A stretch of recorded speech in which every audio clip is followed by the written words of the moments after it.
to the City Show. Pat O'Meara here. You there? It's fine to do the show. But you're there. You want to be educated, entertained, informed, maybe.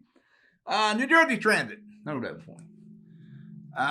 New Jersey Transit had planned to have a backup power station in Kearny to power train service and the light rails, that sort of thing, in case of another storm of the century, Superstorm Sandy. There was opposition. You'd see people, 15, 20 people protesting the idea of the fossil fuel fired generating station. The decision was made to cancel the project out in the Coppiscoat. And where is Coppiscoat? That is along the Hackensack River in Kearny, kind of my backyard where I was born and raised. Spent a lot of time on that property. Actually, I remember when it was actually Coppiscoat. My grandfather worked there. Many of my family members worked in that place.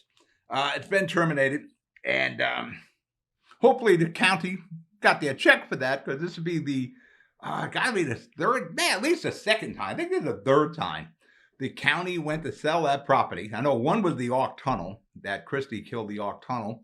The county had that land sold to the Ark Tunnel people, and that went out the way. And I think it was a third one. Had something to do with the dock there. I forget what that was, but neither here nor there. Those deals fell apart. Now it looks like this one does. Hopefully, the county was paid for that. When the county bought Coppiscoat, it was like cursed land ever since. They were going to put an incinerator there. The incinerator idea never worked out. Nobody was building incinerators. I think there's only like 4 or 5 of them in New Jersey now, which is, it's probably a good way to get rid of garbage, is burn it, as long as you have the right kind of filters on the smokestacks. I grew up in Dorkpatch, Jersey City, not far from Coppiscoat. We had all sorts of industry there, public service there with a coal firing power plant. I'm here 66 years later. I'm still here. But now we got to see if, hopefully we never get to see if canceling this project was the right move. But we get hit with another storm someday, and there's no backup power for the trains or the light rail, in parts of Jersey City. When Sandy hit, I was very fortunate. I was not in parts of that, but it was like 10 days we didn't have electricity in Jersey City. Fortunately, in my home, in my studio, we happened to be on the right grid, and we had juice. Hopefully, we don't get to find out if the decision to cancel this backup generating plant was the right one. All right, our topics. We're going to talk about a $21 million Jersey City budget buster, Persian Field ice rink. I'm going to get into that again. And New Jersey Transit with a 15% fare hike. All that and maybe more. You're watching The City Show. I'll be right back.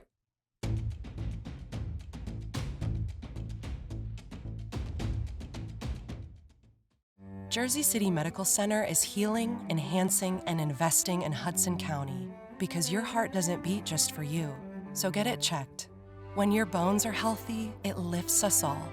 We're delivering joy daily in our Lord Abbott Maternity Wing and providing New Jersey's only NCI-designated comprehensive cancer center. We'll continue building our medical network and taking every precaution for your safety so that we can all be healthy together. Burns Brothers Memorials, Monuments, and Markers, 787 Tunley Avenue, Jersey City. Hudson County's only monument maker, serving all faiths and cemeteries. Design, studio, and large inventory on site. Cemetery inscriptions and custom orders welcome. Burns Brothers Memorials, Monuments, and Markers, 787 Tunley Avenue, just south of Secaucus Road. Craftsmanship that will last for all eternity. Burns Brothers, Jersey City, Albert H. Hopper, North Arlington. Visit us on the net. Panepinto Properties, Jersey City, shaping the workplace with state-of-the-art office spaces and addresses your company desires. Building residences that define your home environment, adjacent to all modes of transportation with on-site parking available. The right address, the right lease. Call 201-521-9000 or visit online at panepintodevelopment.com. Panepinto Properties, building Jersey City for everyone. We're back. You're watching The City Show. Pat O'Meara here. You there? $21 million emergency appropriation was approved by the City Council, not without any controversy, but it was approved to pay for successful tax appeals. Now, I got a couple problems with it. First off, should the city anticipate failure in a tax appeal? Can they budget for city tax appeals? I don't know about that. That's a lot of estimating. But really, the first thing I would look at here is the tax department. And we do taxes every year. Every year we do these things. How are we having a problem to the tune of $21 million? Are we overvaluing these properties? Isn't that what's going on with Trump? They say they overvalue these properties. I don't know how that's illegal. If you get somebody to give you the money for overvalued properties, but maybe the city is doing that. There shouldn't be many surprises as to the value of a property here in Jersey City. We've been building and developing in Jersey City for the better part of the last 30 years. Going back to Sam LaFrac, when he came to the waterfront back in the early 80s there, and he built the first 2 brick towers and Newport Center Mall. There's been a renaissance of development and building going on constantly. We should have a pretty good handle on what the value of these properties are. That comes with experience. I think we got a problem with the tax department. I think we should have a fairly good idea what the value of a 2-family home is, or a 3-family home, or a 25-story building. It's not like there aren't other ones in Jersey City. Well, this building is very similar to that building. Should have the same value. How are we messing this up? Because we got a tax department that's overvaluating these properties, and obviously they are, because we got with $21 million. I know we're blaming Mayor Fulop. Well, he should have anticipated. I don't know how you anticipate that. You have to trust your tax department. And again, whether it's a new building, a new 2-family, 3-family home, which we have quite a few of them, or if there are renovations being done, you went to the building department, you went down to see Ray Meyer, and you got a permit to put an extension on your home or whatever, there's a value put on that. And they add that on your house. This is your new value. They tell you what the value is. There shouldn't be any surprises here. Like I said, there's a 20-story building. We should know what the price of a 20-story building is. Should be right there. Well, we've done this before. I don't understand how we're having the issues here with the tax department. We do this all the time. And now, how often we've been covering Jersey City, I know there's always some failures with the tax department. We got to pay for some successful tax appeals. But we should have a pretty good handle on this. We should have properties we know with the experience of our tax department, because they do it every year. Actually, they do it every day. They send out tax bills all the time. They should have a handle on what the value of these properties are, because there's nothing like unique here. There's not like we're like in Oklahoma where they're going to build the tallest building in the United States. That may be something you have to review a bit. But for the most part, everything we're building, we got an idea on it. We built something like this. We're building those towers up on Pavonia and Summit. Well, they built the Goldman Sachs building 10, 12 years ago. We about the size of the Goldman Sachs building. So we kind of got an idea what those things are. How the hell are we missing it here? I don't understand that that's happening. But again, I don't know where the curveball is. What is throwing our tax department this curveball? And we can't hit it. I know James Solomon, the Ward E councilman, he has some issues with this. Remember, he was also the councilman when we did the reval. Some of those buildings went up a lot in value. But it's every year. And I know he's looking at the administration, or blaming the administration. The administration, Mayor Fulop and his team, they have to depend on the tax department. Maybe we blame the BA who's supposed to be watching over all these departments. It's a real big city when you're going to keep throwing the blame at Mayor Fulop. It's a big city when you're one person. But there's a problem here when our tax department can't do their job. And like I said, I don't know what's throwing the curveball here. They built a 2-family home. We have a lot of them that have been built. They're building a 25-story building on Pavonia and Summit next to the Commissioner's building. We got quite a few of them. Where's the problem? Is the case of overvaluing these things? Maybe we get some outsiders to go in and evaluate it, figure out what the price is. We only have to do it the one time, and then we just have to figure out the increases over the years on what the property values are. Maybe the city should hook up on Zillow. Zillow sends you prices on what homes are going for all over the county. Every time I'm trying to talk my kids into buying some more property. I look at something on Zillow and boom, I get all sorts of home prices on Zillow. It shouldn't be a hard job to do when you do it every year, and basically you're doing it every day. How the hell are we coming up at the end of the year with needing $21 million? And two, what the hell kind of tax attorneys are we using that we're losing all these cases? That's something. See, here's what the administration has to do, and the council, and the BA. First of all, we have to look at how we're coming up with these prices in the tax department that are leaving us with holding our hand on our butts here. And then we got to look at the tax attorneys that we're using. But there's a problem with the system when we're in a hole for $21 million after the year. That we have to figure out how this is happening. All right, we're going to break for commercial, but action is needed now on that, so we're not in the same boat next year. And it's the same that we're bonding with this, because we got to bond to people 10 years from now will be paying off. All right, we're going to break for commercial. You're watching The City Show. I'll be right back.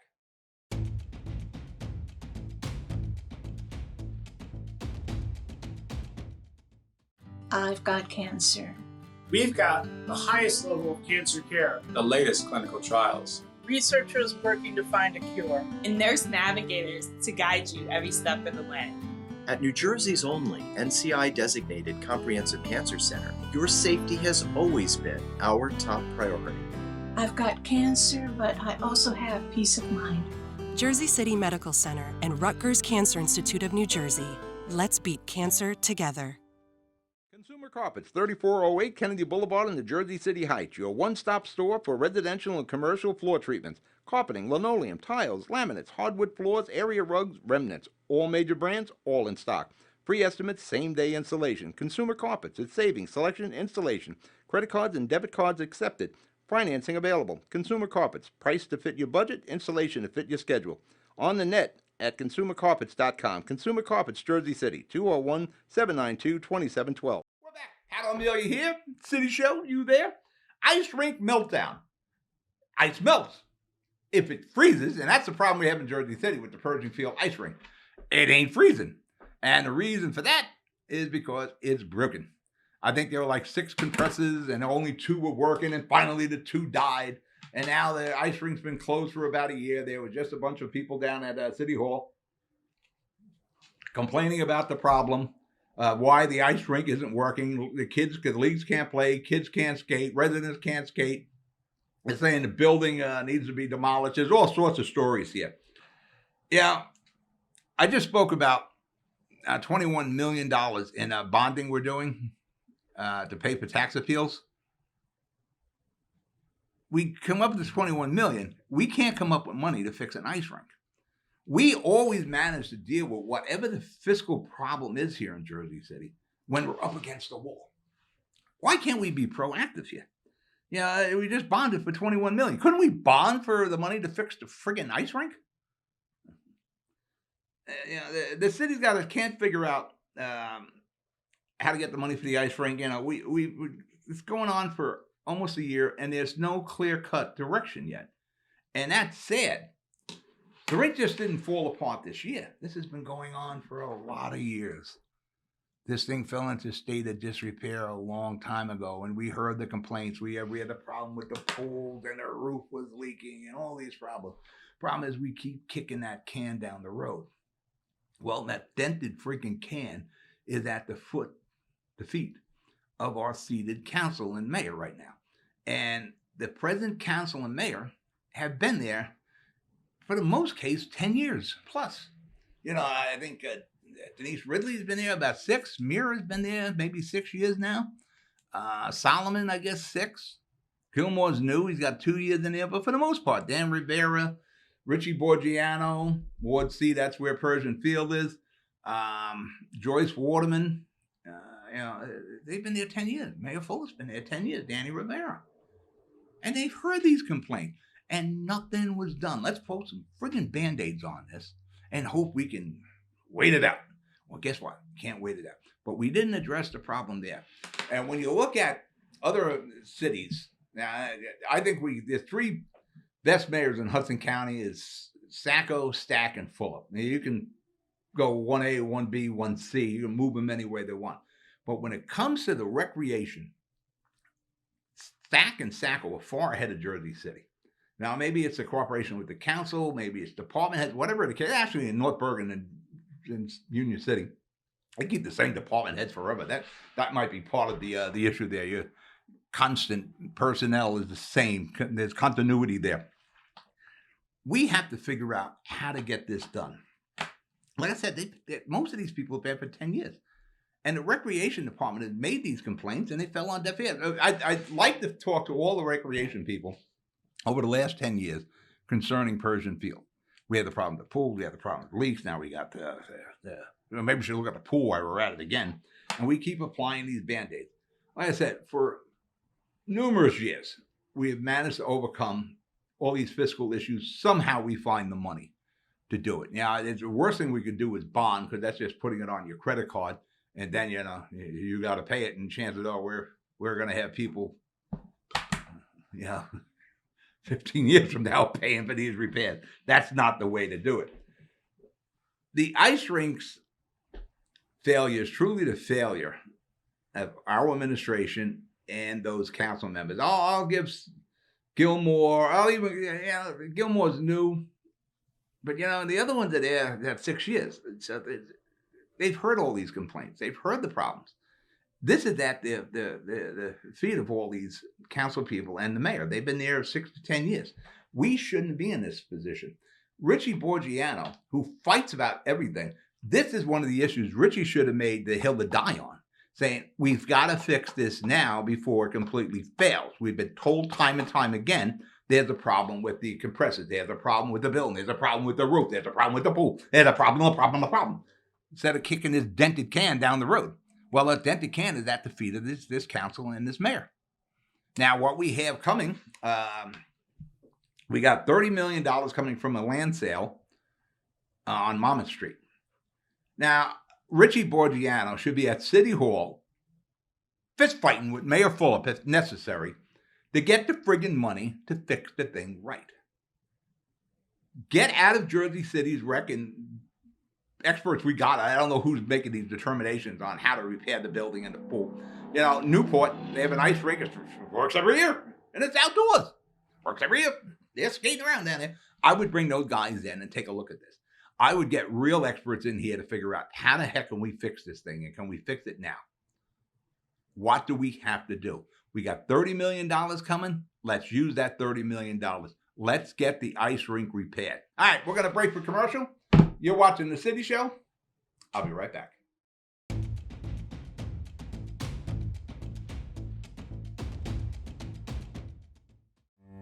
Jersey City Medical Center has a passion for heart health.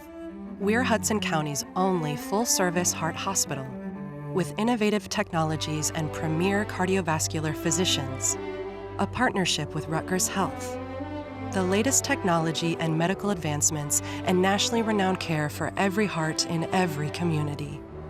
Whoever your heart beats for, our hearts beat for you. Jersey City Medical Center. Newport, the luxury waterfront community on the Hudson River, offers a quality of life you deserve in one of our many high-rise towers. With amenities such as the on-site Newport Path, light rail, Newport Town Square, 3 playgrounds, dog run, upscale restaurants, retail giants like Kohl's, JCPenney, Macy's, and Target. Morton Williams and Acme Supermarket are just outside your front door. A health and fitness center, skating rink, and medical facilities are also on site. Enjoy the New York skyline from our waterfront and various parks. Manhattan is just one pass stop away, or quick ride through the Holland Tunnel. Nursery and private elementary schools all on site. 12-screen movie theater at the Newport Center Mall. Looking to visit? Stay at the Westin or Marriott Hotel. For more information, visit us at newportnj.com. Make lasting memories to cherish forever. It's incredible. It's you, Newport. Live like you want. Jersey City Medical Center is healing, enhancing, and investing in Hudson County because your heart doesn't beat just for you. So get it checked. When your bones are healthy, it lifts us all. We're delivering joy daily in our Lord Abbott Maternity Wing and providing New Jersey's only NCI-designated comprehensive cancer center. We'll continue building our medical network and taking every precaution for your safety so that we can all be healthy together. Ron Amelia here. You there, City Show? Super Bowl's getting ready. We got the Kansas City Chiefs and the San Francisco 49ers. I went 1-1. For the playoffs, I was 7 if you're one of the Jersey line people. I went 7-5 for the playoffs. I lost with San Francisco last week. I was 3-1. Lost with Frisco. Should have realized Frisco wasn't going to cover. Not exactly sure yet what I'm doing in the Super Bowl Jersey line, but I tell you what, Kansas City Chiefs. That's not the Tampa Bay Buccaneers or the Detroit Lions there. So San Francisco better come to play. All right, New Jersey Transit. Getting out of Jersey City a bit in the city stuff. We're going statewide. They are proposing a 15% fare increase. I think it's the first one they've done in 10 years. What hasn't gone up in 10 years? Hopefully your pay has, but everything else has gone up. 5 pounds of potatoes are like $5 now. Everything's gone. It used to be $1. $5 now. A dozen eggs are $3. For that matter, a friend of mine was telling me he went to a corner store on Central Avenue, paid $5 for a dozen eggs. Gasoline is ridiculously priced compared to what it was 10 years ago. So 15%, you could do a little at a time every year, but of course not. Not it does. But let me say this first before I talk about the 15% fare increase. 74% of New Jersey Transit budget is tax dollar funded, one way or another. The state takes money from here and takes money from there and takes money from this, and they give it to New Jersey Transit. They take money from the Turnpike. They take money from wherever they can to get 74% of New Jersey Transit budget funded. So 26% comes from fares. About approximately 20% of New Jerseyans, Jersey residents, somewhat regularly use New Jersey Transit, mass transit here in New Jersey. Somewhat regularly, as according to the New Jersey Globe. They had back, I think it was in April, June of last year, they had a survey that they published about how many people use public transit. Not a lot when you're at 20%. There are talks of New Jersey Transit needs a dedicated funding source. I would think the fare is a dedicated funding source, but doesn't even seem to come into the equation. We gotta get some more tax dollars in there for New Jersey Transit. What about the fares? That should be. There's a reason why we don't have private bus companies anymore. Because New Jersey Transit has absolutely no respect for money. Of course, it just gets yours. Ran them all out because they didn't care. We don't care what the fare is. We'll price it low and run you guys out of business. That's why in Jersey City, I'm Jersey City born and raised. Every major street had a bus. Central Avenue had a bus. Garfield Avenue, Montgomery Street had a bus. Bergen Avenue had a bus. 440 Shopper had a bus. Newark Avenue. Everybody had a bus. Every main street, the Boulevard had their buses. They were privately run. All gone. Thank you, New Jersey Transit. Now, Mayor Fulop is interested in extending the corporate business tax, which is sunset. It was a temporary tax through the pandemic on all corporations in New Jersey. That it was set to expire, and it did. Mayor Fulop would like that to be forever and use that money to pay for New Jersey Transit as a dedicated source of funding, which you would think the fare would be. Here's my problem with that. Again, going back that only 20% of people sort of regularly use public transit here in New Jersey, is New Jersey Transit is horribly managed. They swim in a bottomless pool of tax dollar red ink. They are probably the worst managed department in the nation. I think they had that designation. At one time, they were good. Not anymore. You can't keep throwing money at New Jersey Transit. People, I don't ride New Jersey Transit. I've never been on the light rail. I think I can count on both hands, probably count on one hand, How many times I've been on a bus? I don't think I've ever been on a New Jersey Transit train. I've been on the path. But I read Twitter. I see the buses go by. For the most part, again, I listen to the traffic reports and all. The buses are either late or they don't show. The buses or trains are late. They don't show up. They're often in a state of disrepair, broken windows, signage that doesn't work, doors that don't work, seats that are torn and ripped. There's infestation on the buses. They're dirty. That's a reflection of New Jersey Transit management. Because if I see it on the road, and I don't use New Jersey Transit, I see the buses, I see the broken windows, I see the things on Twitter, I see it on Instagram. I hear all that. There's a guy, there's a whole bunch of New Jersey Transit people on Twitter, and they post these pictures. We shouldn't give them any more money. We shouldn't give them the money they get now. A 15% fare hike won't improve New Jersey Transit. New Jersey Transit Service, no possible amount of money can fix that. What New Jersey Transit needs is one big effing broom to go in there and sweep that clean, because that is a disaster. We, New Jersey, can't throw your good money after the good money that turned bad when it went into New Jersey Transit's coffers. They just did a lease in Newark. I forget, it's a ridiculous amount of money. You got buses that are broken. They did an office lease. Action needs to be taken. Should they get a 15% increase? No, not until there was like a complete washing of New Jersey Transit, a forensic accounting of New Jersey Transit. That has to be done. You need to get better management in there. Hold off the increase until we can figure out if we can give these people any money that they can successfully spend and do the right job for the 20% or so people that take New Jersey Transit. But don't make everybody else in the state pay for New Jersey Transit when we don't use it. All right, we're out of show. You be good. You be safe. I'll talk to you next week. Good night.